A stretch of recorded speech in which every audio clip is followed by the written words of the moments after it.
The one we've been waiting for. The coup de grace. Is that what it is? What does coup de grace stand for? I just wanted to say it because it sounded fun. What if it freaking rains bananas? What if the world just started raining bananas, like, forever? I think it would be the most amazing thing ever. I think the world would finally know peace. Honestly, I think it would be the cure to all the world's problems. Today, we're answering the stupidest. Okay, wait. The best and most... Thank you. I was about to be offended. You know damn well it's the best question ever. Amazing questions from you, our viewers. At Kurzgesagt, we're experts when it comes to tackling stupid questions, and on top of our own, we get hundreds from you on an almost daily basis. So, let's very seriously and scientifically answer some of them. Question 1. Oh, so it's actually more than just one. Okay. How many jellyfish do you need to power Tokyo? Oh, damn, alright. How many jellyfish do you need to power Tokyo? You need one jellyfish. The king of jellyfish, obviously.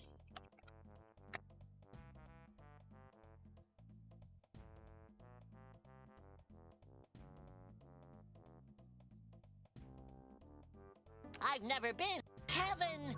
That's right!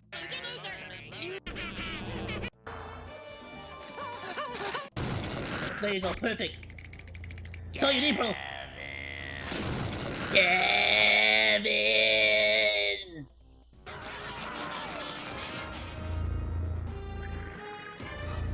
Kevin! Get out here, Kevin! That's all you need, bro. You need one king jellyfish, and you got all the power you need for Tokyo. Tokyo is a hungry beast, gobbling up around 280 terawatt-hours of electricity every year. That's more energy than these 20 countries combined, and more than all of Australia. Bro, tell me why.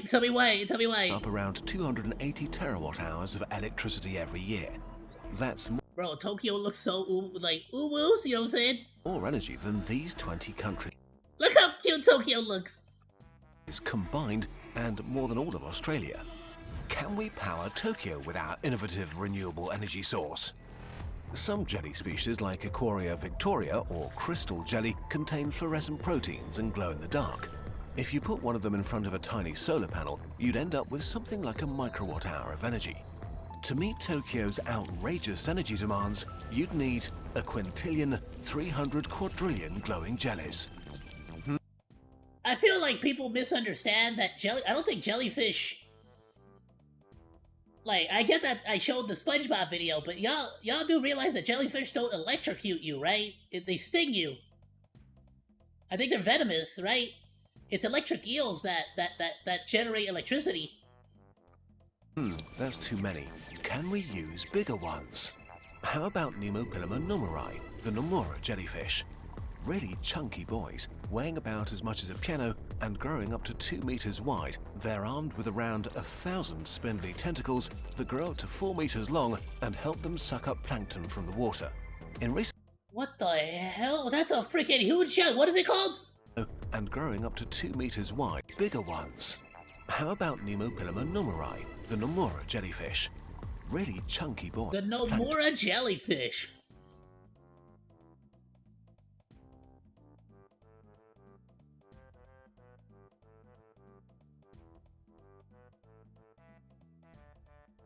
Damn, that's a chunky boy.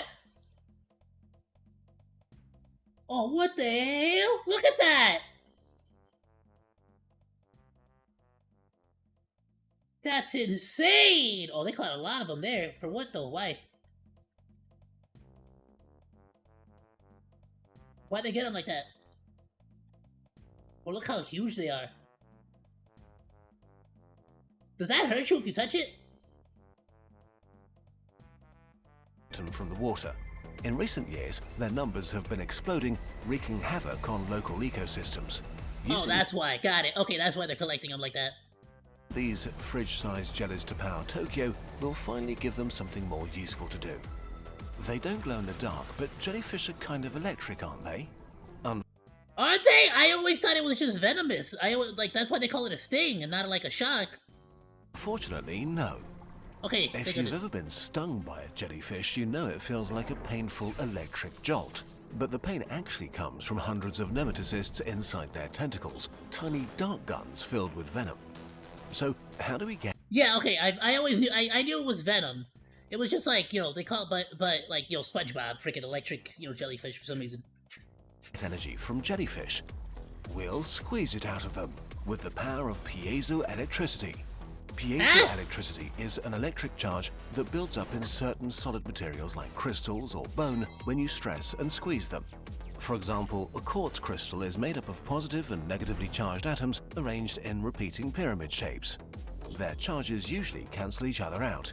But if you apply enough pressure, atoms shift out of place and the pyramids become kind of wonky. Positively charged on one side and negatively charged on the other, like a battery. Together, they add up to a charge across the whole crystal. Piezoelectricity powers sonar, times quartz watches, and some nightclubs use it to keep the lights on just from the stamping of dancers' feet. So, here's the plan. We'll create a ginormous battery from jellyfish by harnessing the That's like... to keep the lights on just from the stamping of dancers' feet. So, I've seen that in the, in Japan.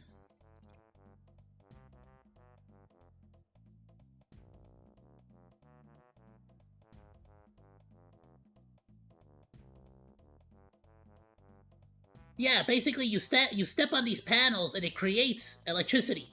So they want to like put these all over the city in Japan, in Tokyo, to basically like help power the cities. So, here's the plan. We'll create a ginormous battery from jellyfish by harnessing the hypnotic movements of Nomura's hundreds of long, thin tentacles. First, we squeeze our jellyfish, one tentacle at a time, into a kind of wetsuit made from nylon 1111, a cutting-edge material that's been optimized for power production and has the same piezoelectric properties as quartz. Next, we watch as each twitch of a tentacle bends the tiny nylon nanofibers of the jelly suit, converting its movements into electricity. All we need to do now is to plug our jelly into a current collector with a copper cable to be utterly disappointed.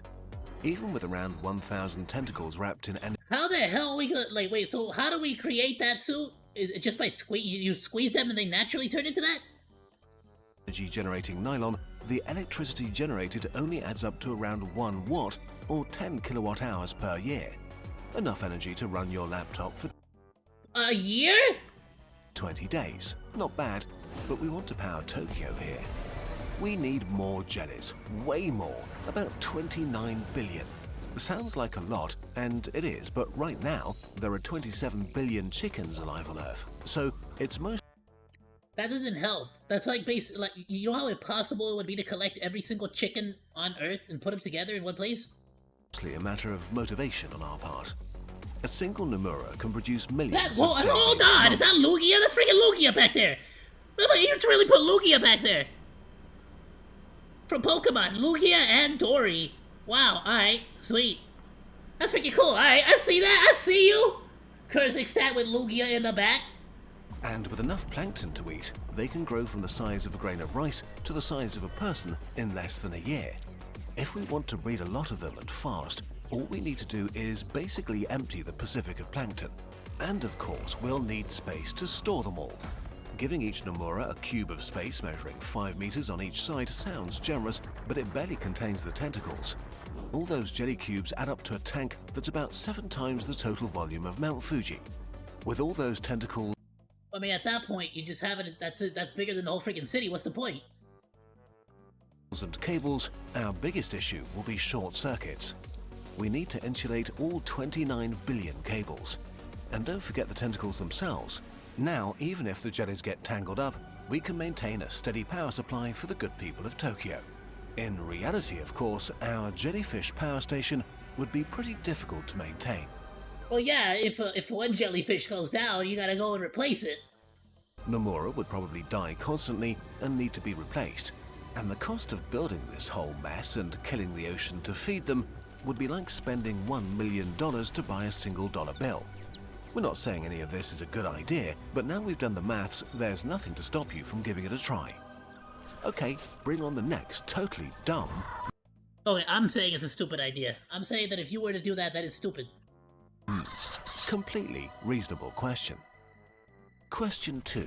What if it rained bananas instead of water for a whole day? It would be amazing. I think the whole world would finally know peace. We would revolutionize humanity. We would all return to Monke. And I think we'd all be happy. I think humanity would be happier. Okay, so first we tried to calculate what would happen if for one day every single rain droplet was now a banana. Turns out, in a storm, several million raindrops can fall on a single square meter, which stacks quickly to the equivalent of a banana asteroid smashing into the planet and killing all Well, you don't gotta make that many bananas. life. While fun, this is a bit too much. Instead, let's take the average volume of rain that falls on our planet in a single day, about 1.33 trillion tons of water, a massive wobbly orb of water 14 kilometers across. Now, let's swap this water for bananas.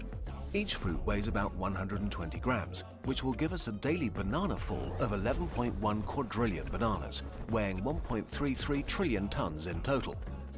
So what you're saying is we solved world hunger. If we match average global rainfall patterns, even the Sahara Desert would receive around 15 trillion bananas. If a medium-sized banana has about 105 calories, 15 trillion Sahara bananas alone could already feed the world's population for over 2 months. For the world as a whole, the calories Freaking banana hot dog, alright. all rain bananas add up to a grand total of 1.2 quintillion calories. With just one day of banana rain, we could go on feeding everyone on Earth for over 100 years. Of course, in reality, the banana rain would be pretty catastrophic. Nah, don't worry about that. Don't think about that. The world's fed. It's fine. Banana falling from Let's about make it rain. 3,000 meters, the height of a mid-altitude rain cloud, would reach a velocity of 240 meters per second and strike the ground with the same kinetic energy you'd get from dropping a bowling ball off a 50-meter building. And we're dropping over 11 quadrillion of them across the planet. One of the rainiest and therefore worst affected cities is London. It would face a Bro, it'd be like banana bullets just friggin' raining down on London. storm of 21 billion bananas, or 2.5 million tons. The shower of yellow death breaks roofs, shatters windows, and decimates It national would break freaking roofs, damn it! monuments. Human bones are no Listen, match for it's fine. Just make banana catchers. It's cool. this monsoon, so we'd need to take shelter from a banana blitz inside or underground. All around the world, cities and infrastructure, rivers and rainforests are severely damaged and clotted with a layer of banana smoothie that's already beginning to rot. Trillions of mashed bananas are floating in the ocean. That's good. That's bioorganic material for plants. Now you can use so we can get more bananas. Clogging up coastlines. Bro, imagine the amount of banana trees that would start to grow. Actually, though. Oh wait, but it wouldn't though, right? Aren't bananas like cannibalistic? Don't like banana fruits like destroy the banana tree? I don't think it would grow. Picture the aftermath of all the worst oil spills and superstorms combined, but way worse and kind of everywhere. And our problems are just getting started. The rotting banana mush contains 160 billion tons of methane, 280 tons. You're telling me we'd have to deal with a bunch of banana farts? Times our current annual emissions as a planet. Methane traps around 28 times more heat than CO2. Adding this much greenhouse gas this quickly will lead to a catastrophic and sudden spike in global temperatures. Most ecosystems won't be able to handle it and will witness a devastating mass extinction event. First of all, I love the peeper from Subnautica, but so you're telling me that the banana rain would actually, like, expedite global warming? Like, the polar ice caps melting? Damn. In short, banana rain is an apocalypse-level catastrophe. Okay, hopefully your question has been properly answered. It's time to wrap up for today. Please keep sending us your amazing questions, even and especially if they're stupid. We're collecting them, and we'll answer more of them in the future. Wow, that escalated quickly. Like that time I downloaded some random software from a sketchy website. This fool. But, dude, no, honestly, the freaking, like... I say worth it. Like, honestly, worth it. Like at the end of the day, you know, well, listen, you want to solve world hunger or not? Not stupid at all. We tried out NordVPN to avoid that sort of catastrophe. Go to nordvpn.com/Kurzgesagt to make sure malicious websites are blocked, web trackers stopped, and pesky ads are hidden.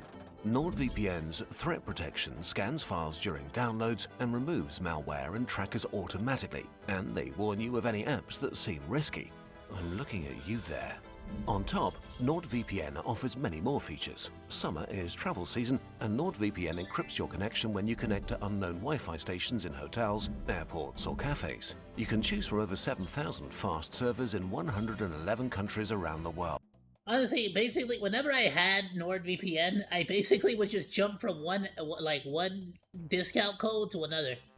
I basically had NordVPN for like 3 years just because I kept using YouTubers' discount codes. Like, I never got NordVPN just normally. I always used a code. So you can also access your home content from abroad. You can also book flights, hotels, or rental cars more cheaply thanks to the price difference in different countries, regardless of whether you're surfing with a computer, tablet, or smartphone. NordVPN is compatible with all major platforms and can be used. I will say, compared to a lot of other VPNs, like the free ones, NordVPN, how do I say this? NordVPN will even help you with your ISPs in case you don't want your ISPs to specifically know what you're downloading. If you value your privacy that much, some VPNs that I've used, I still you would still be able to. It's just like not very good encryption, or it has encryption that most of the data center, not the data centers, but like most of the would it be a data center at that, or like not data center, you know, that's a different term, but most of the actual shared data pools, I guess, that are like shared by most of like the massive ISPs, they've already decrypted, they already figured out how that works. So NordVPN tends to be a little bit more ahead of the game, but that's not to say like there aren't free ones out there that exist. I'm just saying this one's like super convenient because you don't gotta like go trying out different ones. You know what I'm saying? Used on 10 devices simultaneously. If you want to discover all the services NordVPN offers, go to nordvpn.com/Kurzgesagt. Bro, y'all remember back when they used to give you like it was like 4 logins, and they used to be like, yeah, that's good, isn't it? Not NordVPN, but like there used to be a time where VPNs used to offer you like 4 devices, and they were like, isn't that great? Like, shut the hell up, bro. You know damn well you could do more than 4 devices, and it wouldn't cost you a damn dime more. And look at that, 11 to freaking 10 devices. To get 4 months extra on a 2-year It's pack. like freaking stupid Netflix, but they're like, oh, you get like 6 devices. It's like, shut, you know damn well. Get out of here, bro. All risk-free with NordVPN's 30-day money-back guarantee. Well, I'm trying to think, just right now by myself, I got my cell phone, my computer, my TV. That's already 3 devices. I haven't included my laptop that I used to like I take with me when I travel. And that's just me. You understand? That's 4 devices right there. That's 4 out of 6. And then you I got Mama Monkey, I got Papa Monkey, I got 3 little sibling monkeys, and I got Sister Monkey, and they all live in the same household. Okay? So bare minimum, we would have like all of their cell phones and the living room TV, I guess you wouldn't really need it for the TV necessarily, right? If it's a VPN. Some people do prefer VPNs even on their TV too, though, to be fair. But like, at the very least, like Netflix, you know, speaking directly about Netflix, it would be the TV as well, the living room TV included. So it's like, unreasonable. I like double digits. I like seeing double digits on how many devices I can use an application on, or a program on. It's time to reveal our darkest secret. This may come as a surprise to you, but Kurzgesagt is not... They're not really birds. Damn. I knew it! They're actually dinosaurs.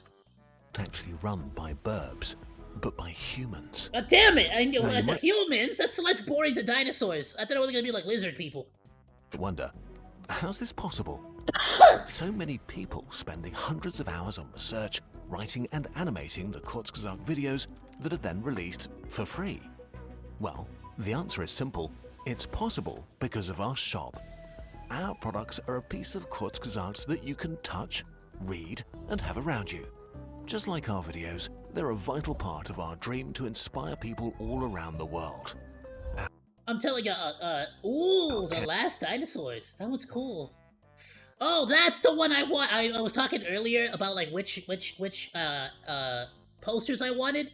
I wanted this one because I love the colors on it. The Milky Way one is cool. This is the graphic I was thinking about when I was thinking about it earlier. The cells of the immune system is cool. The Milky Way is cool. Like, this is the stuff I want to see at my local doctor's office. That's freaking sick. But specifically the immune system one, right? But the world map one I actually want. I love the colors of it. Carefully researched infographic posters are now part It's like of it's like a cool little heat map, you know, or like foresty, like here's the foresty areas, here's the more deserty areas. It's freaking sick. people's homes, teaching them about evolution, black holes, and the night sky. While our gratitude journal helps improve lives every day. A special thanks goes out to everyone who appreciates our weirder product ideas. This smells like the Milky Way. How the heck does the Milky Way smell? I love the black hole plushie though. Every Kurzgesagt product you buy directly funds another moment we get to spend working on our videos, and you get a special piece of Kurzgesagt in return. Thank you so much for being a part of our story and for making this channel possible. Now, I've always loved the way that Kurzgesagt handles monetization. I've always loved the way that OzDaMonke handles monetization. I love the way that is it more Pegasus? Honestly, I both more Pegasus and Oscar. Freaking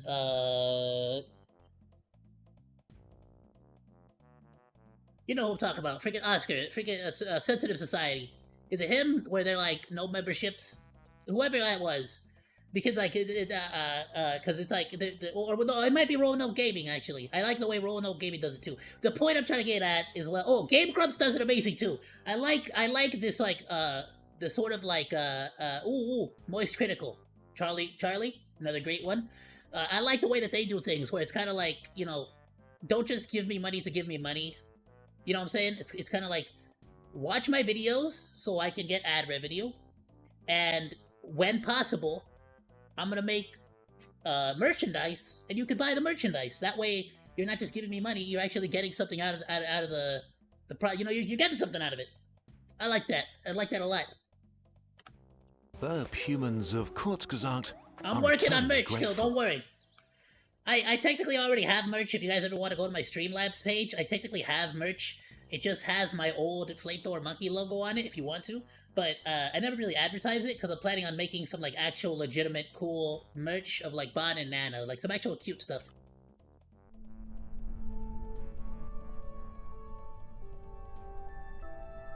What a phenomenal video by Kurzgesagt. You know, I don't believe this anti-banana propaganda though. Let's be honest, if the world rained bananas for a day, it would be amazing and it would solve all the issues that the world has. So, you know, it's kind of BS, kind of nonsense what he was saying, you know, but like at the very least, you know, his heart was in the right place. Alright, Monodachis, let's move on. Ayoo, Monodachis! Thank you so much for watching this video. Please be sure to like, comment, and subscribe. You can also find links to the videos that we reacted to today down in the description below, along with my Oshi marks. I'll see you in the next video, Monos. Goodbye, and thank you so much for swinging by. Salut!